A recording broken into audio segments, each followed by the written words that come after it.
To understand what I'm about to tell you, you need to do something first. You need to believe in the impossible. Can you do that? What do you desire that you can't have? Now you should at least give a brother a moment to say something heroically clever. You're the boy from the circus. So I have to sing with rolls? There's about a dozen ways that I could stop you right now. But I don't think I have to. The staff chose me, and I choose you. I started up a security firm. Finally, a superhero team I can actually get behind. In the future, my friends may not be heroes, but if we succeed, they will be remembered as legends. Welcome to the DC TV report for the week ending Saturday, January 9th, 2021. I'm Little Eddie O'Hare, aspiring professional fanboy. And I'm Sarah Netzley, academic by day, writer by night. We're here to bring you recaps, news, and commentary for all live-action television shows based on DC Comics. And we have no live-action television shows for you this week. We do have a couple of retro picks, but I suspect a lot of us were watching a lot of other kinds of content this week. Yeah. So, we usually do as best as we can to stay as far away from anything political or controversial on this show. But this past week, I think it would be imprudent for us to not acknowledge that, Sarah, you and I live in America, and some scary things happened in the past week. We're not going to comment on them. Just to say that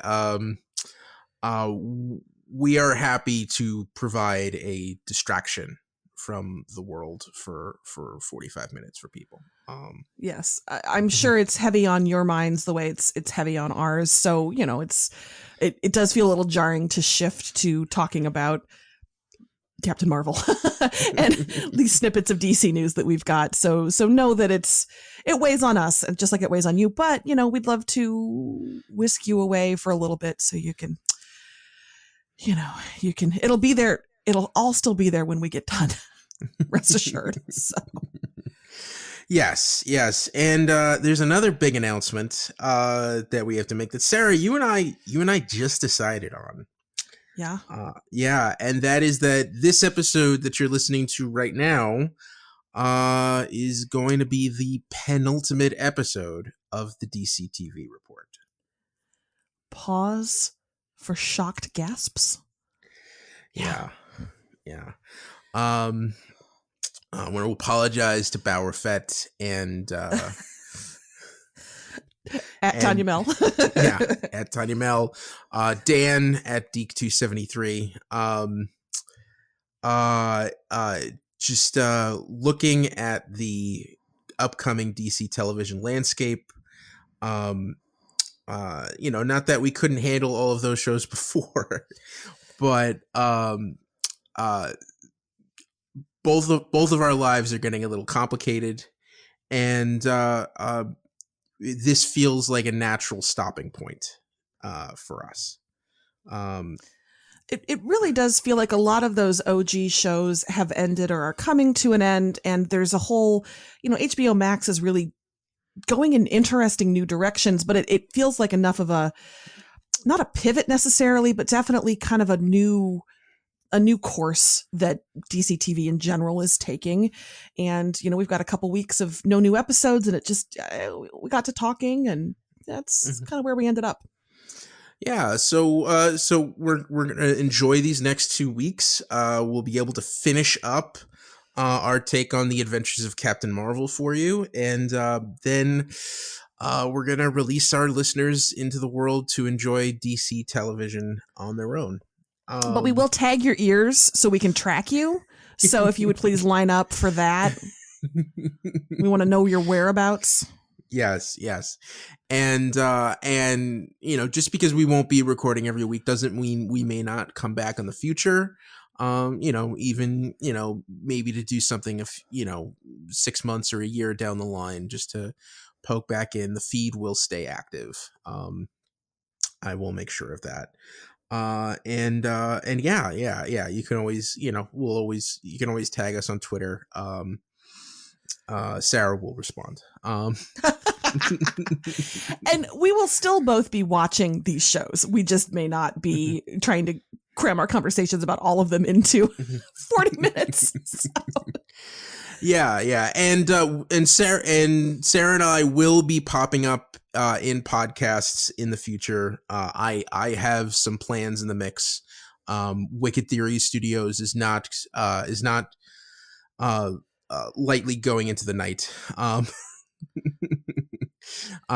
Bill Sweeney and I are concocting some plans for future projects that are not cooked enough yet for me to give details on them, but know that we are hard at work in the workshop.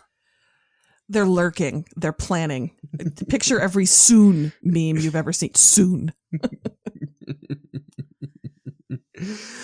So yeah. So I want to thank everyone for listening and sending in your emails and your tweets and responses over the years. Rate and review us on iTunes. And for directing friends and family and everyone else to check us out. We are part of Wicked Theory Studios, which, as I said, is still going to be moving on strong. There is a Patreon, patreon.com/Wicked Theory. If you pay, that covers bandwidth and overhead and such. And there's a bonus podcast there called Ed Bonds with Bill. And I'm happy to report Bill and I just recorded an episode covering the classic John Stamos spy film from 1986, Never Too Young to Die. Is this where I say have mercy? Oh, wait, that's not John Stamos. That's never mind. Don't have no mercy. There will be no mercy given. No, this is John Stamos after General Hospital, but before Full House, playing a college gymnast with a mullet and torn jeans, going up against Gene Simmons as a hermaphrodite drag queen bent on poisoning the LA water supply. You just played Mad Libs with that, right? You just chose words out of a hat. Yes, yeah. Oh, and I forgot Stamos' sidekick and lady in this movie is Vanity, one of Prince's proteges. It is, it is the most like concentrated 80s rific movie I've ever encountered. It is quite a watch. And if you want to hear Bill and I talk about it and recover from it, please check out Ed Bonds with Bill. Wow. I actually have missed this movie. I don't think that I ever saw it, so clearly I need to. I happened upon it accidentally when I was trying to find James Bond wannabe movies to cover after No Time to Die postponed its release date again. And I was so excited. I could not believe I didn't know that this movie existed. But Shout Factory has it on Blu-ray, so go check that out. All right. Sarah, you excited? You ready to dive in? You wanna? Yeah. So we have a light trickle of DC news this week because everything else this week was news. So there's not a lot of, but let's do what we got, starting with Legends of Tomorrow. A little bit of casting news. Aaliyah O'Brien will recur this upcoming season as a fearsome warrior who does not like shenanigans. So I cannot think of anybody better to tangle with the Legends than somebody who doesn't like shenanigans. That was definitely an Ava characteristic, and look how well that turned out for everybody. Mm-hmm. So yeah. Well, you better get used to it because wherever the Legends go, shenanigans ensue. there are shenanigans, and we all assume that this character will be a regular member of the Wave Rider by season 7. I mean, like, that's just my assumption. O'Brien has credits guest starring here and there. The one that popped out at me was Rookie Blue, because I will never not be amused by how much time I spent watching Rookie Blue. So, but that's, of all the shows that are coming back, Ed, that's the one I'm most looking forward to, because it's just the most joyful and optimistic, and good God, we need some of that. So, yes, very much so. Very much so. And now I'm going to go in the opposite direction, away from optimism to Green Arrow and the Canaries. Canaries. Music. I hope everybody out there is sitting down, because we had some devastating news. What? About this potential Green Arrow spinoff, and that is that it's not moving forward. The project is dead in the water. What? No. I know. We thought it was gonna. We were all rooting for it. We thought it was gonna. It's only been how long? But the man said, "Oh man, this is outrageous. I feel shocked. I feel so blindsided right now." Despite every single potential cast member saying, "I'd be in the show if they just make the show. I'd love to be in the show," over the last 8 months, a year. It did not get picked up. And we joke. Mia Smoke was a great character. She was a lot of fun. I didn't always love the Canaries who surrounded her, although I did think Laurel Lance was better in that incarnation than she had been ever before. I liked William. There's a lot of characters on that I would have enjoyed seeing, but no, we don't. No, we got the Painkiller spinoff brewing. We got Wonder Girl. Yeah. We got Naomi. We don't need your eras, I guess. Yeah, I think in the end it was just a little bit too convoluted, which for DC is saying something. And I think also the fact that if Arrow wasn't part of a big universe, and there wasn't 40 other superhero shows on the CW, I think it would have been a natural spinoff if you hadn't had Flash.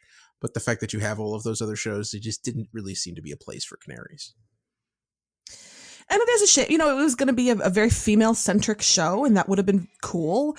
I'm sad about that. But we do have some quite good representation on the airwaves, CW and elsewhere. So, it would have been fun, but that's okay. But you're right. The time travel aspect and the hopping around, and it R.I.P., you weird, beautiful idea.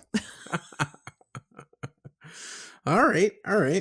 Yeah, so that is probably the last you'll hear about Green Arrow and the Canary spinoff. All right, moving on. We've got a pair of stories that sort of bookend each other, starting with Doom Patrol. Season 3 filming is underway. Huzzah! Yes!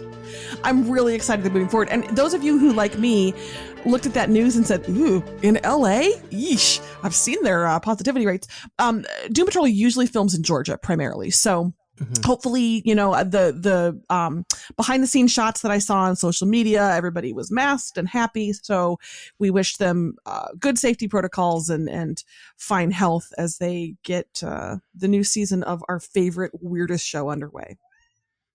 And then let us bookend that with a little news on Sweet Tooth. If you recall, that's coming to Netflix, question mark, who knows when. Filming has wrapped there. So that show's first season is in the can. They were filming in New Zealand, which I think probably they had an easier time of things because New Zealand sounds like a blissful haven of harmony and very few positive tests. So we should be seeing Sweet Tooth presumably, I don't know, sooner rather than later. Who knows?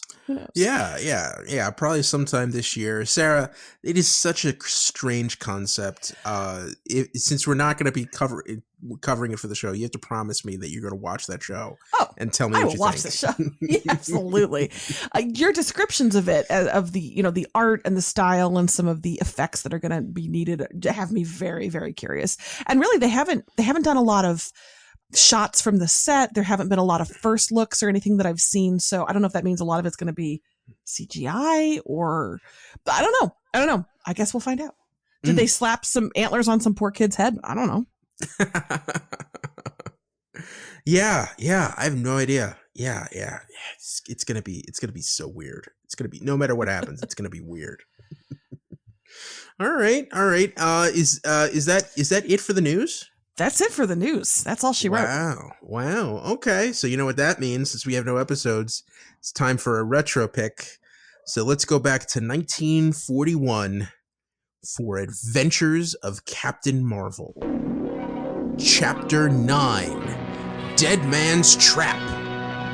Dr. Lang and Billy survived the car bomb, but were captured by Barnett. The Scorpion tortured Dr. Lang for the location of his lens. With his dying breath, Dr. Lang asked Captain Marvel to warn Betty of a death trap in his library safe. Last minute reveal, Billy and Betty entered the safe combination, and the hidden Tommy guns in the wall started firing. Adventures of Captain Marvel. Chapter 10. Doom Ship.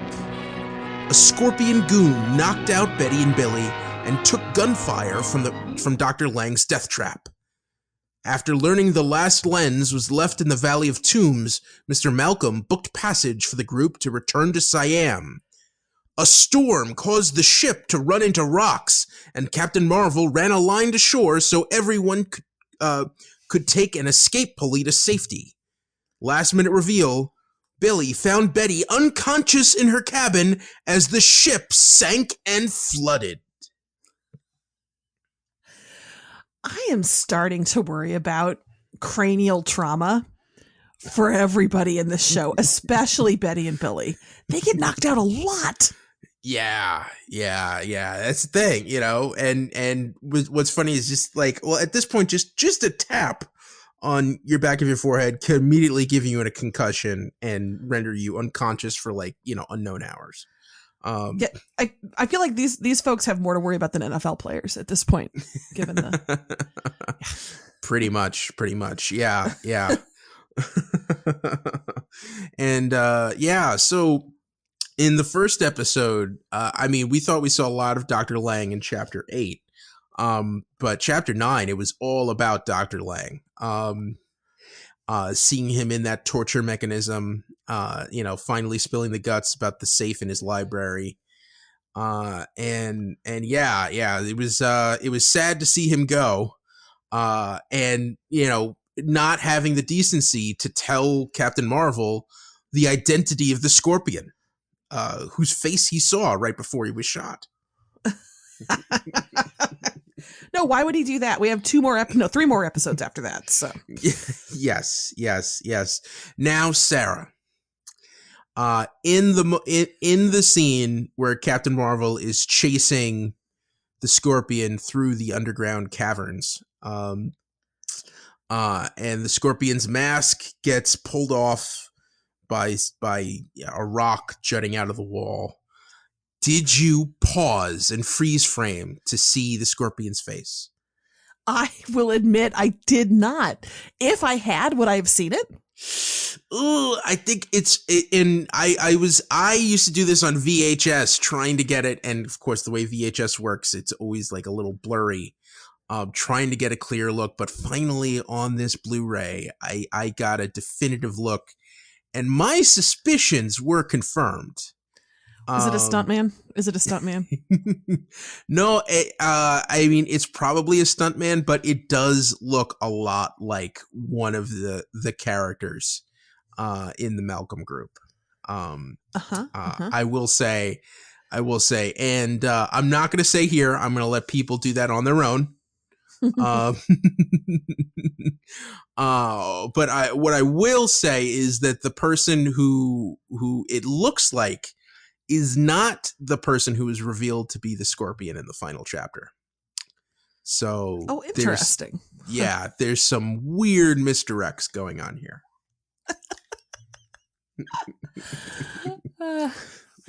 I just really admire the way the henchmen dress. I love that they go into fights with the full suit, the hat. You just don't see that level of professionalism in today's henchmen.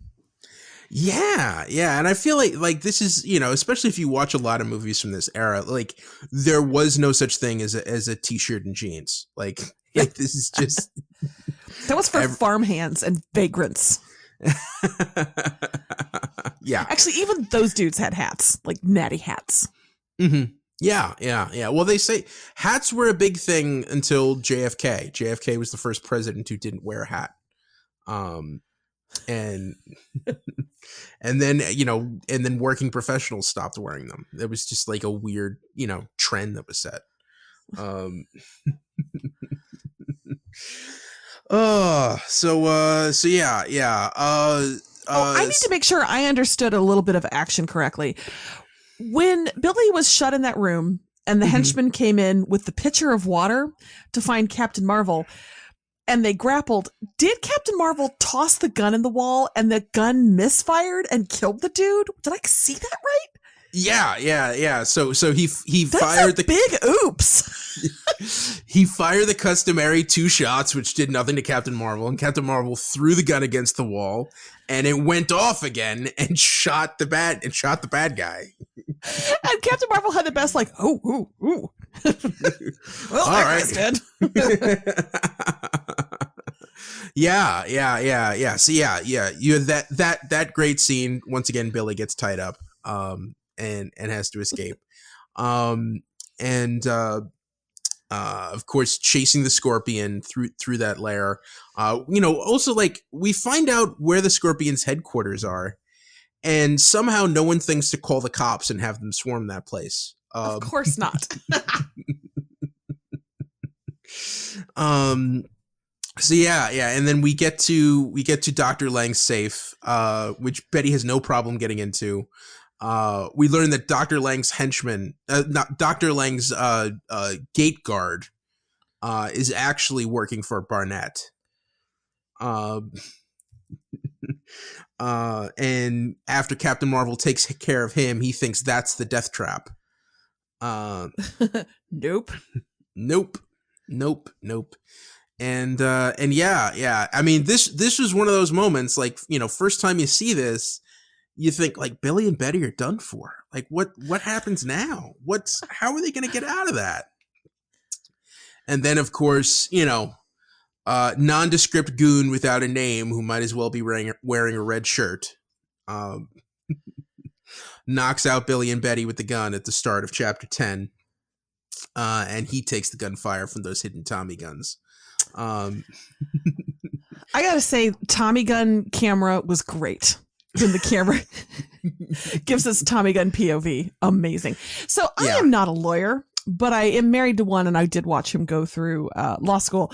And that kind of setup is super illegal today. You are not allowed to set up like deadly traps like that to defend stuff if you are not at home. Now, it may differ in certain jurisdictions, I suppose, and I'm assuming in 1941 it was all legal. Like you could murderate anybody you wanted for any reason. But kids, don't do that today. If you are home, it's acceptable. From what I understand, this is not legal advice. I'm not a lawyer. But if you're not home and you have like a shotgun pointed at your door to go off if your door opens, no, it's not legal. Can't do that. You can't do that. Yeah. Although I will applaud the setup, the craftsmanship that went into that, and the design. Oh, yeah. Finger kiss. Yeah, chef kiss. It was great. Yeah. How much do you think Dr. Lang paid to have that installed? Do you think he murdered the people who installed it so they could keep the secret? Like Batman killed everybody who built the Batcave? I don't know. I think at a certain point, if you hire someone to do that, you're paying them to work at the highest level of discretion. That's true. It's true. You make it worth their while. Yeah. And what did you think of? So we found out in the safe is not the lens, but a map to where the lens is inside the Valley of Tombs. Oh my God, that map! Tomb, arrow, inner tomb. Well, not only even I could have followed that map. Well, not only that, it's so simple, but yet Mr. Malcolm feels the need to tear it into 5 pieces and hand the pieces out to everybody as if no one could look at that for 3 seconds and then figure out what to do. It was a choice. He made a choice. And yeah. So we booked passage to Bangkok, and we got to see the group. First off, that scene where Tal Shatali and Professor Bentley begin fighting over who should take care of the map. Sarah, any suspicions as to who of this group might be the Scorpion? No, again, no. Let me ask you this: am I just thick as bricks? And should I be discerning who it is based on clues in these episodes? No, Are they laying out? Okay. They actually do a good job of throwing shade on everybody. Although it does feel like they're throwing a lot of shade at Tal Shatali, having him give these like awkward glances and weird stares and everything. And just trying to put it into people's heads. That's right. It's the foreigner. Yeah. 1941. But yeah. So that and then we get to the ship, and the ship. Sarah, I need you to tell me everything you thought when you saw those rain slickers. I thought this is where their budget went. Because you have the wave tossed ship, all those slickers. I appreciated that they gave the captain of the ship a mustache so we could tell him apart from everybody else. Yes, that's how you know he's a seafaring man. He has a mustache. Yeah, and some in the exterior shots, some really great model work of the boat, like going into the rocks and everything. And yeah, the way they were using rear projections just to show how violent those waves are. Yeah, that looked, and for a low budget serial, that looked pricey. Yeah, I genuinely was impressed. I thought it was one of the better larger set pieces that they did of just kind of exterior action like that. I really enjoyed it. Yeah. I do have questions about the little rescue basket that looked like short pants that you dangle your legs through. Is that how they did it? I would think that has to be accurate. That has to be exactly what they'd use, because it is not flattering at all. Why would you design it like that otherwise? Yeah. So it has to be exactly. It's like, nope. This is exactly pragmatic. We just need a big sack with 2 holes in the bottom, hanging from a hula hoop. Yeah. It's very secure. It's good design. Yeah. Well, when you get Captain Marvel to fly that line to shore. Yeah, and also like, he's this guy with the strength of Hercules to pull all of that out, and then the second he gets Whitey over, he tells Whitey, "Hey, you take this, I'll get some firewood." Like, come on, man. Allocate your resources better. Also, I have to say, his costume really needs a utility belt. At one point, he stuck, I think it was part of the map, in his belt, and I was like, "Oh, baby, that's not going to stay. No, you need a zippered pouch." Hey, man, it's what he's got, and that sash is tighter than you think. Just saying. Just saying. Also, bit of continuity. I found it odd that when Billy says Shazam on the boat, he's in the rain slicker, and then when Captain Marvel transforms back into Billy as he's grabbing firewood, the rain slicker is nowhere to be seen, and Billy's just there in his suit. Goodness, I have questions. I did not catch that, but I have many questions. Yeah. Like, how did that work? What was up with that? Where did the rain slicker go? Oh. Yeah. I'm guessing someone probably stole it between takes. Times were tough back then. Now let's talk about the embarrassing moment when all of the men on the ship realized, what did we forget? Oh, the woman! The damn broads.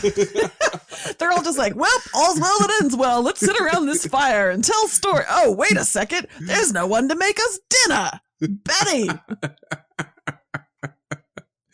Now we saw someone knocked her out for her piece of the simple map.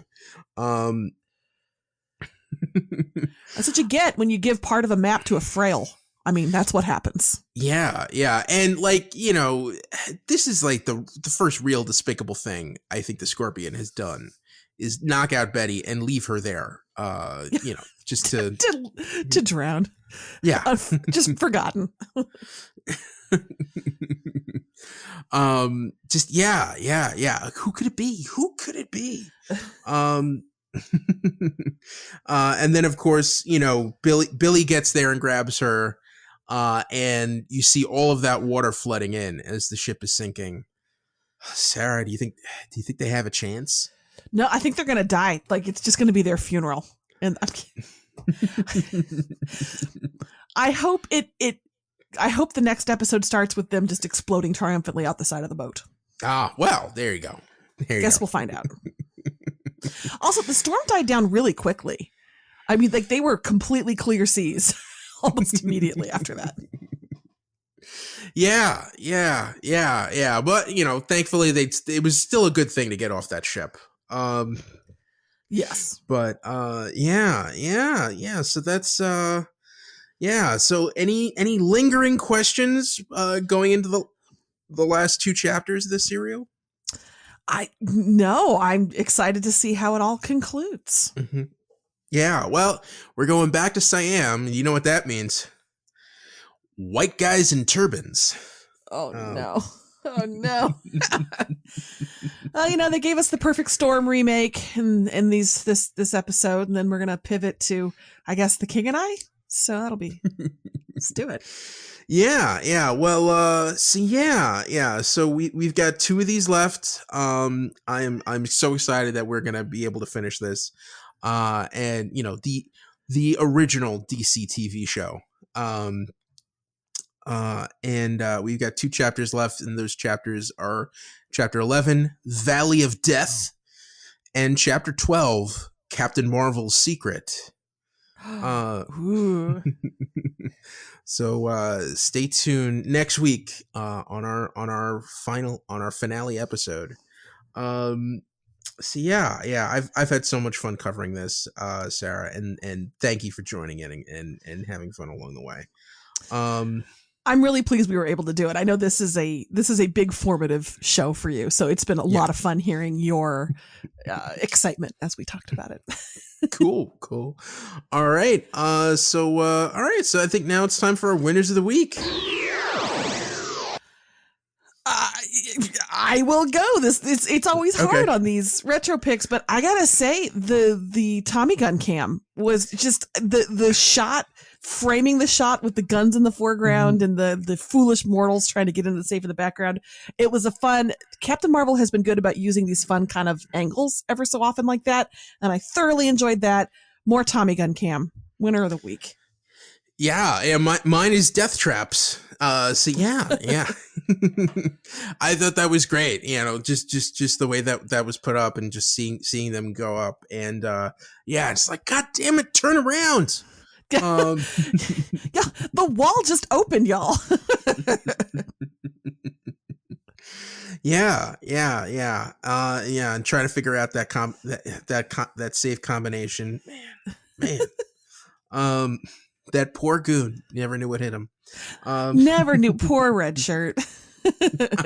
Also, Doom Ship is a super metal name for any TV episode, so that was also worth noting, I think. Yeah.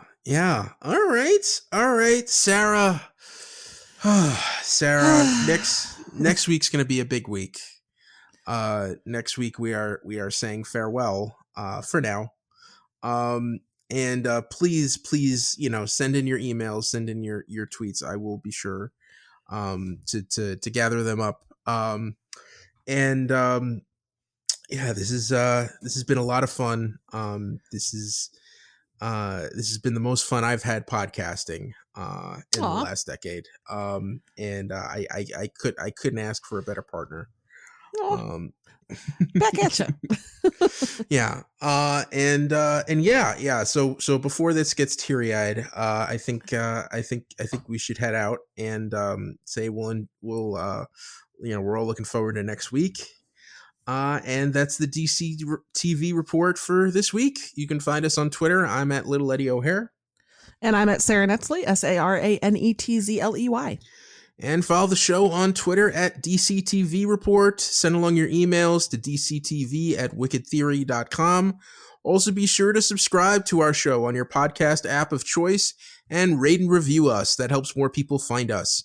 Check out our sister show, the Wicked Theory Podcast. This has been a Wicked Theory Studios production. Executive producer, Bill Sweeney. Visit us at wickedtheory.com. Shazam, everybody. Shazam. Shazam!